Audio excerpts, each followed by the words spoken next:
আসসালামু আলাইকুম শেখ, আমি ঢাকা বাংলাদেশ থেকে বলতেছি। ওয়ালাইকুম আসসালাম রহমতুল্লাহ বরকাত। জি বলেন। শেখ, আমার প্রশ্নটি হচ্ছে, কারো যদি পুত্র সন্তান না থাকে, শুধু আহ, কন্যা সন্তান থাকে তিনজন, সেক্ষেত্রে ওই ব্যক্তির জায়গা সম্পত্তির উপর কি কোনো তার নিজের কন্যা ব্যতীত নিজের ভাইয়ের ছেলেদের অর্থাৎ ভাতিজাদের কোনো হক আছে?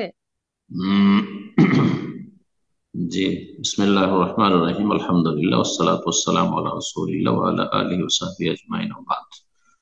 আল্লাহ রাব্বুল আলামিন সূরা নিসার শুরুর দিকে ইরশাদ করেছেন, ইউসিকুমুল্লাহু ফি আওলাদিকুম লিয-যাকারি মিসলু হাজ্জিল উনসায়াইন ফাইন কুননা নিসাআন ফাওকা ইসনাতাইনি ফালাহুন্না সুলুসু মা তারাক ওয়া ইন কানাত ওয়াহিদাতান ফালাহা নিসফু ওয়া লিআবাওয়াইহি লিকুল্লি ওয়াহিদিন মিনহুমা আস-সুদুসু মিম্মা তারাক। আলায়া মিরাসের আয়াত বলা হয়, লম্বা আয়াত রয়েছে। তার প্রথম অংশেই যে মাসলা জিজ্ঞেস করেছেন তার জবাব রয়েছে। তো রব্বুল আলমিন ইরশাদ করেছেন যে আল্লাহ রব্বুল আলমিন তোমাদেরকে নির্দেশ প্রদান করেছেন, ওসিয়ত করেছেন। আল্লাহর ওসিয়ত মানে আল্লাহর নির্দেশ, হুকুম। আল্লাহ চূড়ান্ত ফয়সালা করে দিয়েছেন, ভাগ বন্টন আল্লাহ স্বয়ং নিজেই করে দিয়েছেন। ওয়ারিসিন উত্তরাধিকারীদের মাঝে ছেলে হোক, মেয়ে হোক, অথবা অন্য কেউ হোক।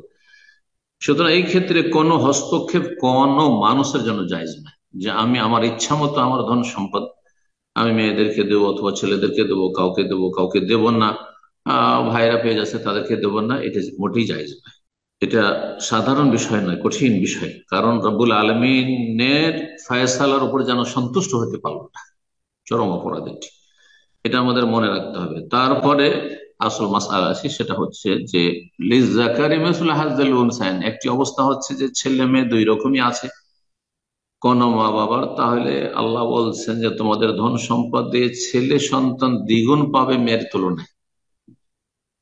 মানে দুই ভাগ দিবেন ছেলেকে আর এক ভাগ মেয়ে। আর শুধু যদি মেয়ে হয়, কন্যা সন্তান যেমনটা জিজ্ঞেস করেছেন, তার দুটো অবস্থা, একটা হচ্ছে শুধু একটি মেয়ে অথবা তার বেশি, দ্বিতীয় অবস্থা হচ্ছে দুই বা ততোধিক। আল্লাহ এই মর্মে বলছেন, ফাইন কোনা নিসান ফাওকা ইসনাতাইনি, দুইয়ের বেশি যদি কন্যা সন্তান হয়, তাহলে ফালাহুন্না সুলুসা মা তারাক, তাহলে পরিত্যক্ত ধনের তারা দুই তৃতীয় অংশ পাবে, টু থার্ড পাবে। তিন ভাগ করে দুই ভাগ পাবে, তাহলে একটা ভাগ মেয়েরা পাচ্ছে না। 3 লাখ টাকা থাকলে 2 লাখ টাকা, দুই মেয়ে, তিন মেয়ে, 10 মেয়ে, 20 মেয়ে, যতই থাক না কেন তারা পাবে। আর বাকি যে 1 লাখ টাকা, 3 লাখ টাকার মধ্যে থেকে গেল পরিত্যক্ত ধনের, সেটা কারা পাবে? যদি বাবা মা থাকে মৃতের, মানে ওই যে বাবা মা মারা গেছে, তার বাবা মা থাকে, বাবা মা পাবে। আর বাবা থাকলে সে আসাও হইতে পারবে। সুতরাং হ্যাঁ, মা থাকলে মা ষষ্ঠ অংশ নিল, আর না থাকলে বাবা সবই নিতে পারবে। বাবা নেই, ভাইয়েরা আছে, বাবা হয়তো দুনিয়া থেকে চলে গেছে, ভাইয়েরা আছে তো ভাইয়েরা পাবে। ভাই বোন যদি থাকে তো এরকম তারা পাবে। ভাই বোন কেউ নেই, ভাতিজা আছে, ভাতিজা আছে, তাহলে তারা পাবে। এটা হচ্ছে শরীয়তের বিধান।